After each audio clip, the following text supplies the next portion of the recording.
Hello. In this video, I would like to talk about the equipment and how to go about making time-lapse movies using a camera, a digital SLR.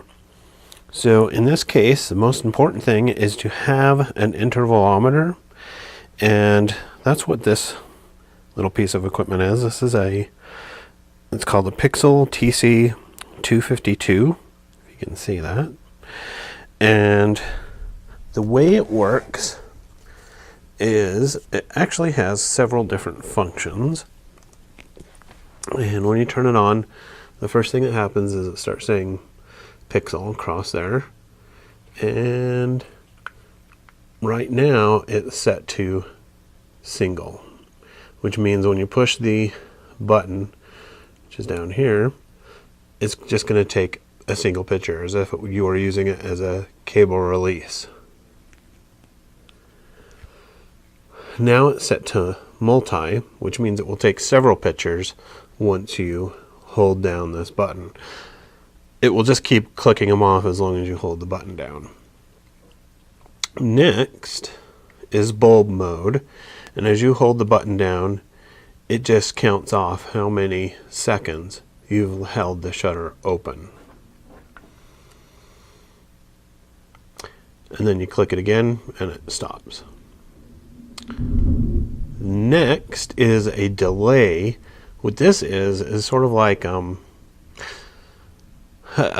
timer, like most cameras have, but this way you can actually change how much time you have before you have to get into the shot. And the last is either a delay shot, and again that's sort of the same. Long exposure, which holds it open for a certain amount of time, and intervalometer, which is the one we want. As you can see, it says up here at the top, interval. And I've just been hitting this button to move through all these different modes. And the one I'm really most interested in is this, where it says interval. And right now I've got it set to 15 seconds. And the reason I set it to 15 seconds is the camera I use is a Nikon D7000. And when I have that on any of the priority modes, for example, most of the time I use this in an aperture priority mode, the longest it's going to stay open when you're in that auto mode is 10 seconds. So this gives me, went away. The 10 seconds for the shutter to be open with 5 seconds in between shots. So this is for like nighttime photography. If I know it's going to be an all daytime type run, I might take this down to 10 or even 5 seconds if I know my shutter speeds can handle it. But if it's getting into evening, or if I'm wanting to do the stars going across the sky, which a 10-second exposure does that nicely without streaking too much, then I want to put that to 15 so that I know I've got the 5 seconds between each shots, including the 10 seconds the shutter is open. So that's important to know. Now these come in different models for different cameras. This particular one has an end that's made for Nikon cameras.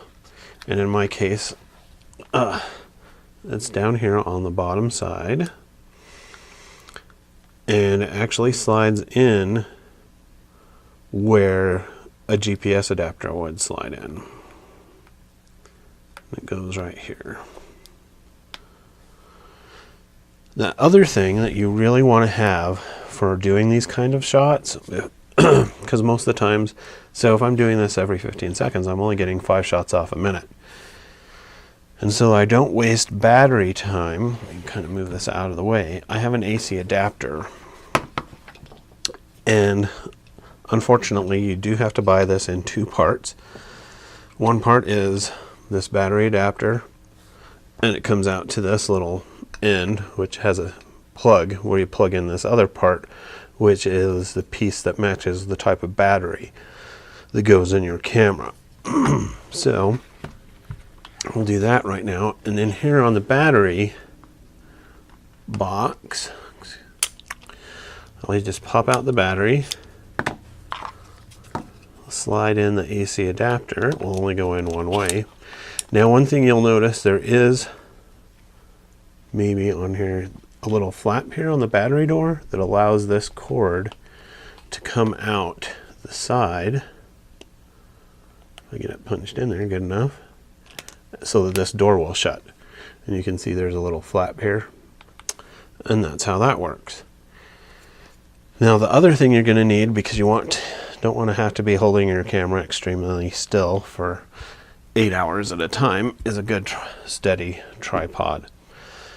And this particular one, I've already got the quick mount. And what I'm going to do is I'm going to move this all out here. If I pan over to this window setting so that I can set up my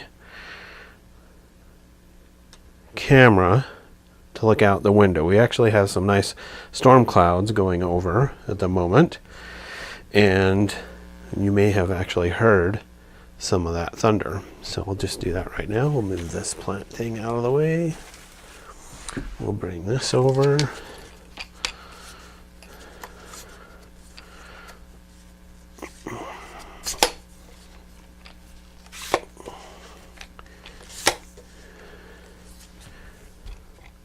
And I want to make sure this is high enough to look up out of the window.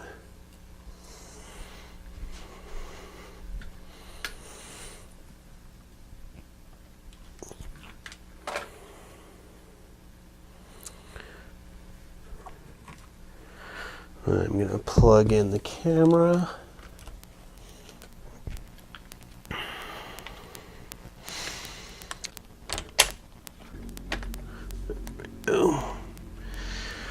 And now that that's all set up, compose my shot. Okay, I like that. I'm not getting any edges from the window. And I put the focus on manual, so I don't have to worry about that. Changing between each shot. So now everything is set, and I push this large button and it will start taking shots every 15 seconds. And what I'm going to get, see if I can actually, are those clouds moving around through the shot. And I just lied. It's not the big button you push. There's actually a small button. Let me see if I can get zoomed in on it enough from here.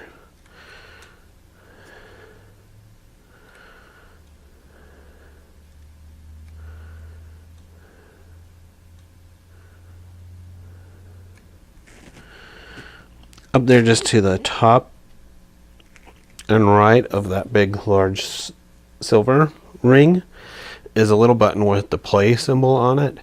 That's a triangle pointing off to the right, and that's what you actually click on to get the image or to get the camera started on the intervalometer. And like if I just scroll up here, maybe you can see the pictures that the camera is taking. Oops. Ooh.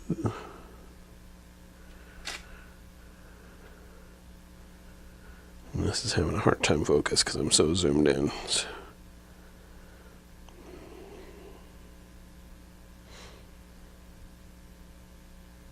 And I'm using my crappy tripod to hold the video too. So, and you just let it go. The best videos I've found, you really should let it go for 6 to 8 hours doing this. And that only renders a video that still is less than 3 minutes long. and then you're good to go. And I'll post a couple of the videos that I've already made in addition to this little short one. It's kind of late in the afternoon. I started this project pretty late. It's about 4:45 p.m. so I can only realistically let this run for about 3 more hours before it's going to get too dark. Although then it would start doing stars, although it's so cloudy out there, I don't know that we'll get any stars. Anyways, I hope this was helpful. Thanks for watching.